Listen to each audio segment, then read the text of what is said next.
F out of here. It's Southwest Bias. Welcome into Southwest Bias, the only debate show with actual consequences. We got a stacked card for you guys today. Let's find out who's debating.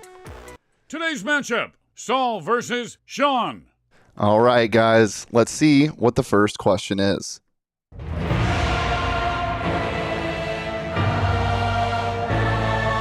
Explain this a little bit. So, should the D-backs buy players or grow the farm after seeing what happened with Juan Soto? Well, I mean, first of all, I think the answer is pretty simple. They have to grow the farm. They have to start from scratch, and they have to build up their farm system, which they've done a pretty good job of under Mike Hazen. The problem is, what do you do when said players reach their peak and their contracts are coming up and you don't want to pay them? That's the biggest problem. I'm going to say forever that the D-backs are going to have to follow the Rays way of going about this, because it's just the only way this organization is ever going to try and thrive, because their owner doesn't want to spend a lot of money. He just isn't that kind of guy. JD Martinez, Paul Goldschmidt, all these guys that have gone, and it's just not fair. Like, that's just how they have to do it. So for me, they're going to have to grow the farm. The real answer is both. I mean, obviously you have to grow the farm. You look at the last 10 World Series champions: Braves, Dodgers, Nationals, Red Sox, Astros, Cubs, Royals, Giants, Red Sox, Giants. Oh, he brought everyone a except for notebook.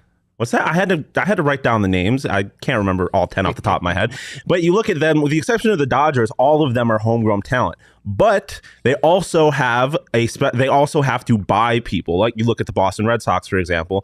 They have their homegrown talent in Rafael Devers, in Xander Bogaerts, but then they have to also go get a David Price, a Nathan Eovaldi, a Chris Sale to win that World Series. You cannot win without doing both. You mentioned the Tampa Bay Rays. What has that gotten them?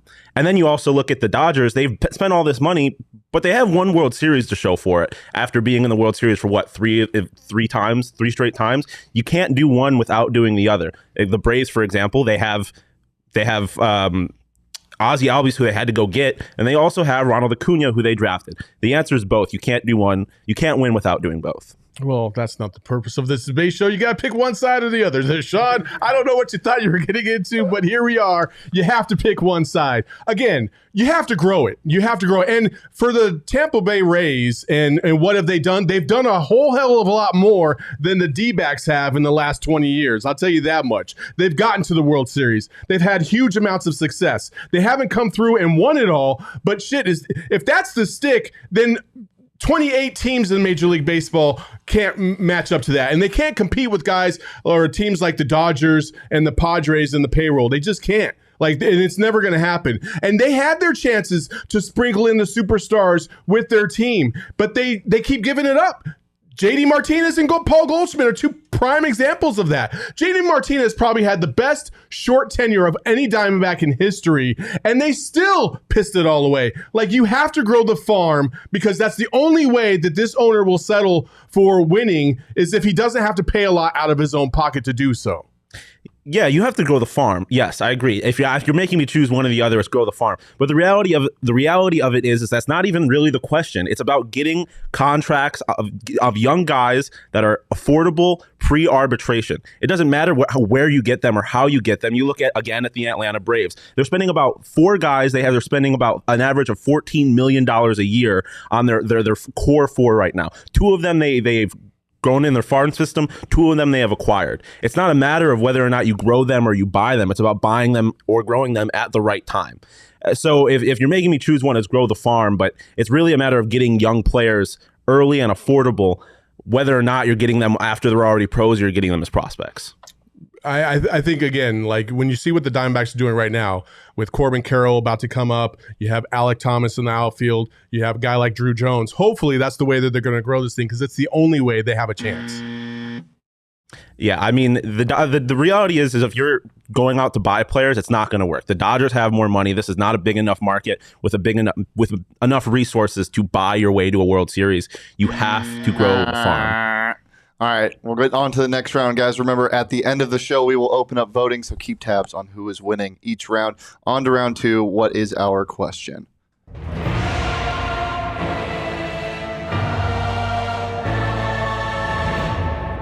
Is Kyler Murray elite? Shawn, we'll start with you. No. I think that's pretty obvious. Maybe elite talent, elite individual skills, but no, he's not an elite talent.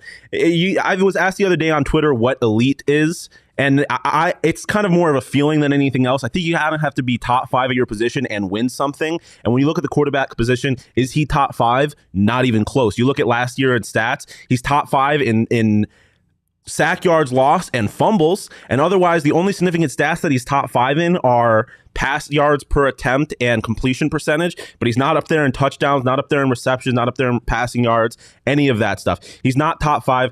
You have to win something. He hasn't done that. He had one opportunity to win a playoff game and he disappeared. He is not even close to elite right now. Kyler Murray is elite, and I don't care what anybody else has to say. Listen, you pointed out that he wasn't up there in the top 10 or top 5 of passing yards and touchdowns and all that stuff. He also missed a significant amount of time last year because of that. And that's what cost him the reason to be in those top 5, top 10 discussions. He was a top, I think, 13 passer with yards. He had a top 13 in terms of statistics and touchdowns. And you throw in the legs, he's phenomenal. Sure, there's some improvement to be made. And did he look like absolute trash on national television on Monday Night Football in a playoff game against the Rams? He did. He absolutely did. But again, Tom Brady also looked like hot trash the next week for 3 quarters until he was able to pull it all together. Tom Brady, who's been in the league for like 16 decades and has that experience to be able to pull off.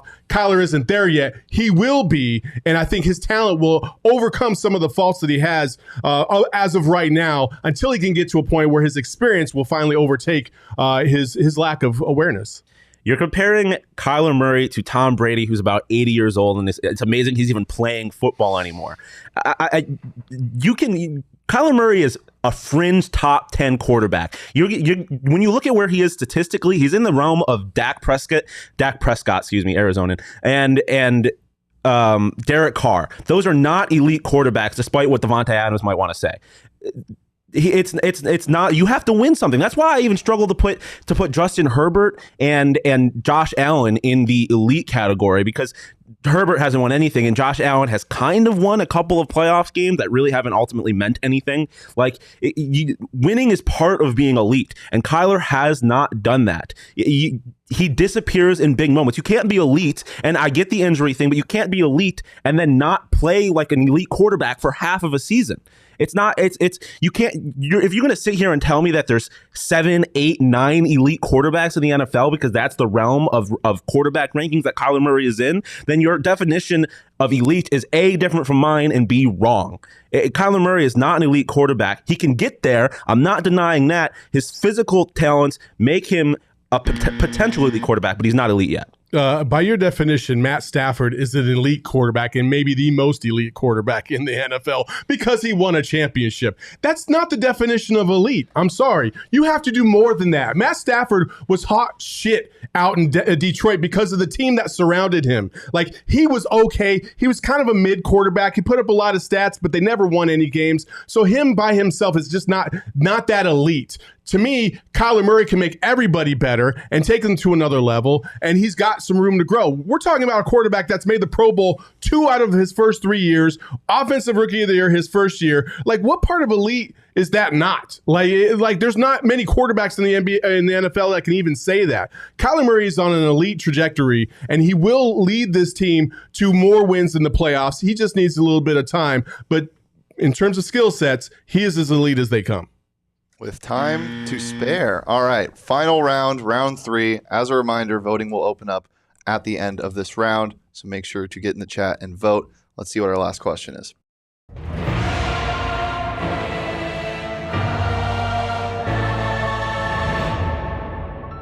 Who is the best athlete actor?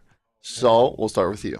There's a lot of great choices out there, but I feel like there's only one that really sticks out a little bit more than most. You could have thrown in The Rock, cool, but I'm going to go with the original version of The Rock, which is Arnold Schwarzenegger. He probably has the most elite films of any athlete out there in terms of a starring role. You're talking about Terminator, Predator, True Lies, Kindergarten Cop, Twins. The list goes on and on. His catalog of elite films, it makes him the best actor as a former athlete of all time?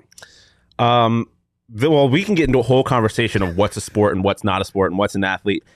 Bodybuilding is not a sport to me. I don't consider him an athlete just because he was a bodybuilder. The answer, like you mentioned, is quite obviously Dwayne "The Rock" Johnson. Not only was he one of the greatest pro wrestlers of all time, he also was one of the best college football defensive players of his time.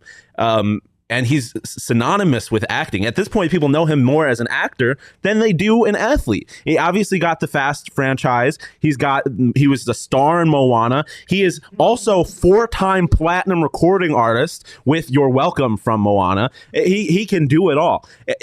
He's about to be a superhero. He's entering, I believe, the MCU, maybe DC. I don't know, but he's clearly, like I said, he's synonymous with acting at this point. It's not even a conversation. Arnold Schwarzenegger, yes, but I don't even consider him an athlete. Really, he is an athletic person, maybe, but not an athlete. All right. Okay. Listen here. That's cute that you threw in The Rock and said, oh, he played football. You realize he rode the bench the entire time he was in Miami, right? Like, he played behind some dudes, Ray Lewis and other dudes on the defensive line, Warren Sapp. Like, he never got any run. He had like 6 highlights in his entire college career. Like, he was trash. That's why he didn't make it to the NFL. He had to go to fucking Canada to try and play football, and he got cut there. Like, if you're going to sit there and doubt Arnold Schwarzenegger and his athletic achievements, you need to realize how much work goes into bodybuilding in the first place. And like, he won Mr. Olympia. That's not easy. You don't get that by just eating a bag of chips. You have to put in a lot of work, put in a lot of time in the gym, more than just about every athlete out there. Like, elite. We're talking about elite. And then you throw in the acting ability, which as an Austrian, or I forget where he's from, but that's got to be a tough pull. And he was able to execute that at such a high level. Like, we're talking about Predator and Terminator as 2 of like the highest grossing action films of all time. And he was in charge of those. Like The Rock singing, like, okay, cool. I don't even get that. Like, name one Rock film that outgrosses Terminator or Predator, and then you can win this argument. But there is none. The Rock is good, but he's not Arnold Schwarzenegger. First off, the question, you're mentioning what he did in Miami. That's not the question. It doesn't matter how good of an athlete he was. It's how good of an actor he is, A. B, the fact that he was on that Miami team is such an incredible accomplishment. You mentioned he was behind guys like Ray Lewis. That was one of the greatest eras of college football of all time. So if you want to get into the athletic accomplishment conversation, the fact that he got a scholarship to that Miami team says something. And then WWE, he's one of, if not the greatest wrestler of all time. But to the movie thing, Moana is one of the most successful movies ever. So if you want to get into the whole thing, and then he's part of the Fast franchise, which I believe is the highest grossing movie franchise of all time. Like, his acting accomplishments are there. Again, Arnold Schwarzenegger, a good actor, yes. I don't think he's, as an actor, is that good. His movies are good, but he's not a good actor. He's in action films where his acting isn't really relied upon. Dwayne "The Rock" Johnson is funny. He is consistently making movies that people want to go see. Schwarzenegger's not doing that anymore. All right. We're moving on to voting time. I'm going to open up the poll right now. Let's see. Voting time sponsored by, once again, my mustache. Shawn, why don't you talk about my mustache for this nice little ad read while the people vote? Guys, get in the chat. It's in the YouTube chat. It's a solid mustache. You know, it's an inspiring mustache. I came here smooth face, no mustache. I saw Shane, realized I needed to step up my game. So this mustache and this show is brought to you by the one and only Shane Diefenbach's mustache. I mean, Shane has an elite mustache. Let's be real. Like, if it gives you creeper vibes, you know it's elite. Like, or if it gives you like 70s porn vibes, same thing. It's an elite mustache if you can pull those two kind of vibes off, and Shane can certainly do that. He's grown it. It gets a little patchy sometimes, you know, around on the edges. He's working on that. He's trying to. I don't know if you're using like some. Well, that's what great players do, is they find their areas of weakness and strive to make them better. Guys, we have about 20 more seconds. If you haven't voted yet, make sure to vote. This one looks like another blowout. It's one-sided, I will say. So get in there if you want to change it. We have about 20 seconds, as I said.